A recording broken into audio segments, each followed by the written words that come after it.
संध्याकाळची वेळ झाली आणि मी आले किचनमध्ये. तर मी येतानाच विचार करत होते जेवणात काय बनवू. तर मी माझ्यासाठी 1 कप चहा बनवला आणि चहा पिताच ठरवलं की मी आज चिकन बनवते. चिकनच्या मागे पण एक स्टोरी आहे.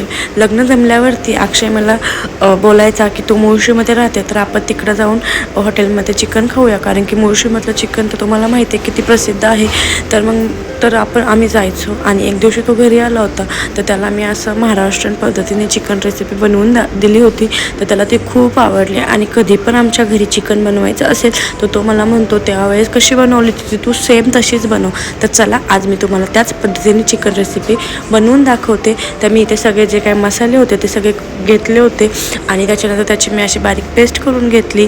तर मी इकडे कोथिंबीर, कांदा, खोबरं, मिरची, लसूण हे सगळं घेतलं. त्याचं वाटण करून घेतलं. आणि वाटण जरी असलं तरी मी कांदा, टमॅटो हे मी त्याच्यात ॲड करते भाजीमध्ये. तर चला तुम्हाला मी दाखवते.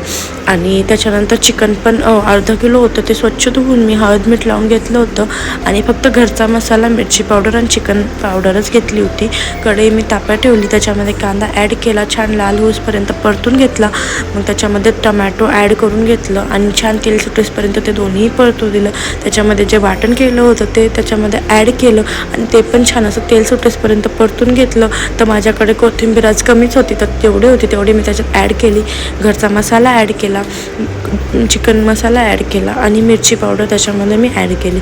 तर अशी साधी सिंपल पद्धतीने रेसिपी आहे, पण खायला खूप छान टेस्टी होते. ते सगळं ॲड झाल्यानंतर मी चिकन त्याच्यामध्ये ॲड केलं. ते पण छान असं 5 मिनटं परतून घेतलं. ते पण असं तेल सुटेपर्यंत परतून घेतलं. आणि चिकनमध्ये नेहमी मी गरम पाणीच टाकते. मीठ ॲड केलं चवीप्रमाणे कारण मी अगोदर पण मीठ लावलं होतं म्हणून मी थोडंच मीठ त्याच्यामध्ये ॲड केलं. आणि छान अशी आपली भाजी परतून झाली होती 10 मिनटं स्मॉल गॅसवर.